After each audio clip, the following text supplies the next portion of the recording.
വിഷ്ണു, ഷൈൻ ടോം ചാക്കോയെ ലഹരി കേസിൽ നിലവിൽ അറസ്റ്റ് രേഖപ്പെടുത്തിയതിനു ശേഷം സ്റ്റേഷൻ ജാമ്യത്തിൽ വിട്ടയച്ചിരിക്കുകയാണ്. ബോണ്ടടക്കമുള്ള വ്യവസ്ഥകളുടെ അടിസ്ഥാനത്തിൽ തന്നെയാണ് സ്റ്റേഷൻ ജാമ്യത്തിൽ വിട്ടയച്ചിരിക്കുന്നത്. എന്തായാലും ഇതുമായി ബന്ധപ്പെട്ട് കൂടുതൽ പ്രതികരണങ്ങളിലേക്ക് കടക്കാനായിട്ട് ഷൈൻ ടോം ചാക്കോ ശ്രമിച്ചിട്ടില്ല. കാരണം മാധ്യമങ്ങൾ ചില ചോദ്യങ്ങൾ ഉന്നയിച്ചെങ്കിലും കൃത്യമായിട്ടുള്ള മറുപടി അല്ലെങ്കിൽ ഒന്നും തന്നെ പ്രതികരിക്കുന്ന ഒരു സാഹചര്യമായിരുന്നില്ല. എന്തായാലും നിലവിൽ ഷൈൻ ടോം ചാക്കോയെ എറണാകുളം നോർത്ത് സ്റ്റേഷനിൽ സ്റ്റേഷൻ ജാമ്യം നൽകിയതിനു ശേഷം വിട്ടയച്ചിരിക്കുകയാണ്. ഏകദേശം അരമണിക്കൂർ മുൻപ് മാതാപിതാക്കളും ഇവിടെ നിന്ന് മടങ്ങിയിരുന്നു. ജനറൽ ആശുപത്രിയിൽ സാമ്പിളുകൾ നൽകി അത് പരിശോധനയ്ക്ക് അയച്ചതിന് ശേഷം തന്നെയാണ് ഇവിടേക്ക് നോർത്ത് സ്റ്റേഷനിലേക്ക് വീണ്ടും ഷൈൻ ടോം ചാക്കോയെ കൊണ്ടുവന്നത്. എന്തായാലും 4 മണിക്കൂറോളം ചോദ്യം ചെയ്തതിന് ശേഷമായിരുന്നു അറസ്റ്റ് രേഖപ്പെടുത്തിക്കൊണ്ടുള്ള നടപടികളിലേക്ക് പോലീസ് കടന്നത്. NDPS ആക്ടിലെ 27B വകുപ്പും അതോടൊപ്പം തന്നെ 29ാം വകുപ്പും BNS-ലെ 238ാം വകുപ്പുകൾ പ്രകാരമാണ് ഷൈനും അതോടൊപ്പം തന്നെ ഷൈന്റെ സുഹൃത്തായിട്ടുള്ള അഹമ്മദ് മുർഷാദിനുമെതിരെ പോലീസ് FIR രജിസ്റ്റർ ചെയ്തിരിക്കുന്നത്. പ്രഥമ വിവര റിപ്പോർട്ടിൽ പറയുന്നത് ഷൈൻ ടോം ചാക്കോ ലഹരി ഉപയോഗിച്ചിരുന്നു. 16-ാം തീയതി വേദാന്ത ഹോട്ടലിൽ നിന്ന് ലഹരി ഉപയോഗിക്കുകയും അതോടൊപ്പം തന്നെ അത് തെളിവ് ശേഖരണത്തിനായിട്ട് വന്ന് പോലീസിനെ കണ്ട് ഭയന്ന് രക്ഷപ്പെട്ട് ഓടുകയുമായിരുന്നു ഷൈൻ എന്നാണ് പ്രഥമ വിവര റിപ്പോർട്ടിൽ പോലീസ് വ്യക്തമാക്കിയിട്ടുള്ളത്. ഇതിന്റെ അടിസ്ഥാനത്തിലാണ് BNS 238, NDPS ആക്ടിലെ 27B അതോടൊപ്പം തന്നെ 29ാം വകുപ്പ് പ്രകാരവും കേസ് രജിസ്റ്റർ ചെയ്തതായിട്ട് പോലീസ് വെളിപ്പെടുത്തിയിരിക്കുന്നത് അല്ലെങ്കിൽ രേഖപ്പെടുത്തിയിരിക്കുന്നത്. എന്തായാലും ഷൈനെ കൂടാതെ ഈ കേസിൽ മറ്റൊരു പ്രതി കൂടിയുണ്ട്. ഷൈന്റെ സുഹൃത്തായിട്ടുള്ള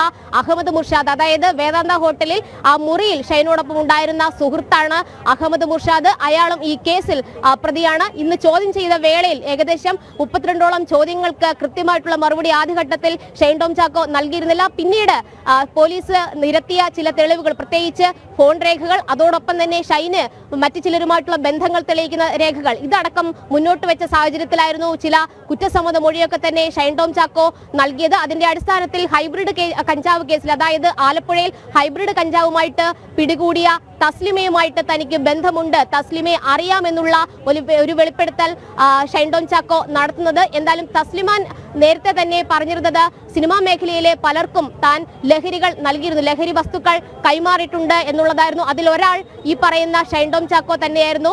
തസ്ലിമയെ തനിക്ക് അറിയാമെന്നുള്ള മൊഴി കൂടി പരിശോധിച്ചുകൊണ്ടുള്ള വിശദമായിട്ടുള്ള അന്വേഷണം ഇനി പോലീസ് നടത്തുകയും ചെയ്യും. മറ്റൊന്ന് സജീറുമായിട്ട്, അതായത് ലഹരി ഇടനിലക്കാനായിട്ടുള്ള സജീറുമായിട്ട് തനിക്ക് സജീറിനെ അറിയാം. സജീറിന് ഒരു 20,000 രൂപയുടെ സാമ്പത്തിക ഇടപാട് വേദാന്ത ഹോട്ടലിൽ ഓടി ഇറങ്ങുന്ന അന്നേ ദിവസം താൻ നടത്തിയിട്ടുണ്ട് എന്നുള്ള മൊഴിയും ഈ പറയുന്ന ഷൈൻ ടോം ചാക്കോ നൽകിയിട്ടുണ്ട്. ഇത് കേന്ദ്രീകരിച്ചുള്ള ഒരു അന്വേഷണത്തിലേക്കും പോലീസ് ഇനി കടക്കും. ലഹരി കടത്ത് സംഘങ്ങളുമായിട്ടുള്ള ഷൈൻ ടോം ചാക്കോയുടെ ബന്ധം, അതോടൊപ്പം തന്നെ മറ്റ് ലഹരി ഇടപാടുകൾ, ഇതടക്കമുള്ള കാര്യങ്ങളിൽ വ്യക്തത തേടിക്കൊണ്ടും ഒരു തെളിവ് ശേഖരണം നടത്തിക്കൊണ്ടും മാത്രമേ പോലീസിന് ഇനി ഈ അന്വേഷണം ഊർജിതപ്പെടുത്തുവാൻ സാധിക്കുകയുള്ളൂ. നിലവിൽ ലഹരി ഉപയോഗിച്ചുവെന്നും പ്രേരണാ കുറ്റവും ഗൂഢാലോചന കുറ്റവും ചുമത്തിക്കൊണ്ട് തന്നെയാണ് സ്റ്റേഷൻ ജാമ്യത്തിൽ എറണാകുളം നോർത്ത് പോലീസ് വിട്ടയച്ചിരിക്കുന്നത്. ഇനി കൂടുതൽ വകുപ്പുകൾ ചുമത്തണമെങ്കിൽ കൂടുതൽ അന്വേഷണം വേണം, കൂടുതൽ തെളിവുകൾ വേണം. നിലവിൽ രാസലഹരി സാന്നിധ്യം കണ്ടെത്തുന്നതിന് വേണ്ടിയിട്ട് സാമ്പിളുകൾ, പ്രത്യേകിച്ച് നഖം, മുടി, അതോടൊപ്പം തന്നെ ശരീരത്തിലെ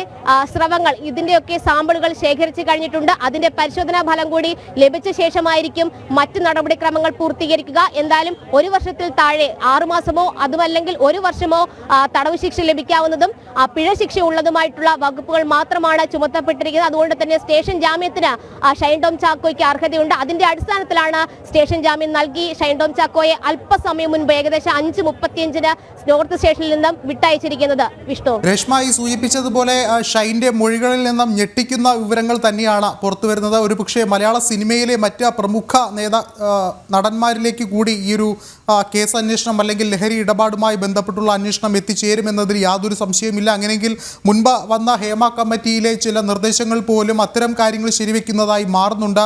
സിനിമാ മേഖലയിലെ മറ്റ് നടന്മാരുടെ ലഹരി ഉപയോഗം തുടങ്ങിയ കാര്യങ്ങളിലൊക്കെ തന്നെയും ഇനി ചർച്ചകൾ ഉണ്ടാകുമെന്നുള്ളൊരു കാര്യത്തിലും യാതൊരു സംശയമില്ല.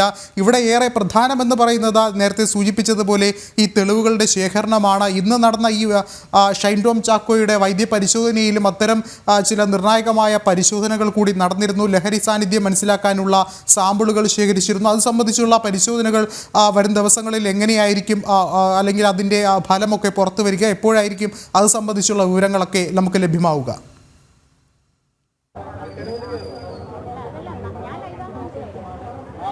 വിഷ്ണു, നേരത്തെ തന്നെ വർഷങ്ങൾക്ക് മുൻപ് തന്നെ സിനിമാ മേഖലയിൽ പ്രത്യേകിച്ച് സിനിമ ഷൂട്ടിംഗ് സെറ്റുകളിലെ ലഹരി ഉപയോഗം ഇതടക്കമുള്ള കാര്യങ്ങളിൽ വെളിപ്പെടുത്തലുകളും അതിന് തക്ക തെളിവുകളൊക്കെ തന്നെ പോലീസിന് ലഭിച്ചിരുന്നു. അന്ന് അതിന്റെ അന്വേഷണ ചുമതലയുള്ള ഉദ്യോഗസ്ഥർ പറഞ്ഞിരുന്നത് സിനിമാ ഷൂട്ടിംഗ് സെറ്റുകളിലടക്കം കാര്യമായിട്ടുള്ള അന്വേഷണം നടത്തുമെന്നുള്ളതാണ്. ഇക്കാര്യത്തിൽ ഇനി കൂടുതൽ റെയ്ഡ് അടക്കമുള്ള കാര്യങ്ങളും അന്വേഷണം അടക്കമുള്ള കാര്യങ്ങളും ഡാൻസ് ഓഫ് സംഘത്തിന്റെയും പോലീസിന്റെയും ഭാഗത്തു നിന്നും ആണ് ഉണ്ടാകേണ്ടത്. പ്രത്യേകിച്ച് സിനിമാ മേഖല കേന്ദ്രീകരിച്ചുകൊണ്ട് ഒരു ലഹരിക്കടത്ത് സംഘങ്ങൾ വ്യാപകമായിട്ടുള്ള ഒരു സാഹചര്യം അതായത് സിനിമാ മേഖലയിലെ മുതിർന്ന ആളുകൾ പോലും ഈ പറയുന്ന ലഹരി ഉപയോഗിക്കുന്ന ഒരു സാഹചര്യമുണ്ടെന്ന് പല കണ്ണികളും വെളിപ്പെടുത്തിയ ഒരു സാഹചര്യം. പ്രത്യേകിച്ച് ഹൈബ്രിഡ് കഞ്ചാവ് ഏറ്റവും അടുത്ത കാലഘട്ടത്തിൽ രജിസ്റ്റർ ചെയ്യപ്പെട്ട ഒരു കേസാണ് ആലപ്പുഴയിലെ ഹൈബ്രിഡ് കഞ്ചാവ് പിടികൂടിയ കേസ്. ആ കേസിലെ മുഖ്യപ്രതിയായിട്ടുള്ള തസ്ലിമയും പറഞ്ഞത് സിനിമാ മേഖലയിലെ പലരുമായിട്ട് തനിക്ക് ലഹരി ഇടപാട് ഉണ്ട്, പലരും ലഹരി ഉപയോഗിക്കുന്നവരാണ്. ആ വെളിപ്പെടുത്തൽ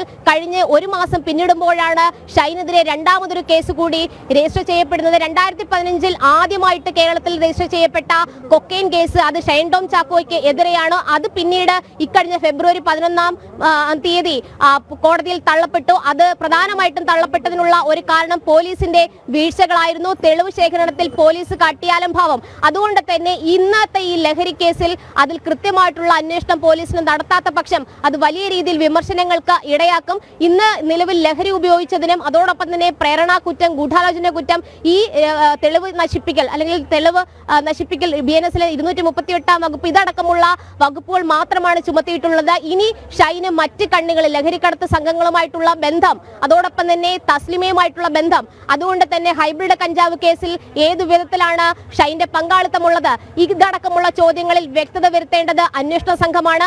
അതിൽ വ്യാപകമായിട്ടുള്ള അന്വേഷണം ഇനി പോലീസിന്റെ ഭാഗത്തു നിന്നും ഉണ്ടാകുക തന്നെ ചെയ്യേണ്ടതുണ്ട്. എന്തായാലും നിലവിൽ സ്റ്റേഷൻ ജാമ്യത്തിൽ ഷൈൻ ടോം ചാക്കോ പോയെങ്കിലും തുടർ അന്വേഷണം പോലീസിന്റെ ഭാഗത്തു നിന്നും ഉണ്ടാകുമെന്നാണ് അറിയാൻ സാധിക്കുന്നത്. രാസലഹരിയുടെ സാന്നിധ്യം കണ്ടെത്തുകയാണെങ്കിൽ ഈ പറയുന്ന വകുപ്പുകൾക്ക് കൃത്യമായിട്ടുള്ള ബലമുണ്ടാകും. അതോടൊപ്പം തന്നെ മറ്റു വകുപ്പുകൾ, പ്രത്യേകിച്ച് ലഹരി ഇടപാടിന് സാമ്പത്തികമായിട്ടുള്ള കാര്യങ്ങൾ ചെയ്തിട്ടുണ്ടെങ്കിൽ അതിന് 27A വകുപ്പ് ചുമത്തണമെങ്കിൽ അതിന്റെ തെളിവുകൾ കൂടി ശേഖരിക്കേണ്ടതുണ്ട്. അതടക്കമുള്ള കാര്യങ്ങൾ ശേഖരിക്കുന്നതിന്റെ ഭാഗമായിട്ടുള്ള അന്വേഷണത്തിലേക്കായിരിക്കും ഇനി പോലീസ് സംഘം കടക്കുക. ശരി, രേഷ്മ ബാബുവാണ് വിശദമായ റിപ്പോർട്ടുകൾ നൽകിയത്.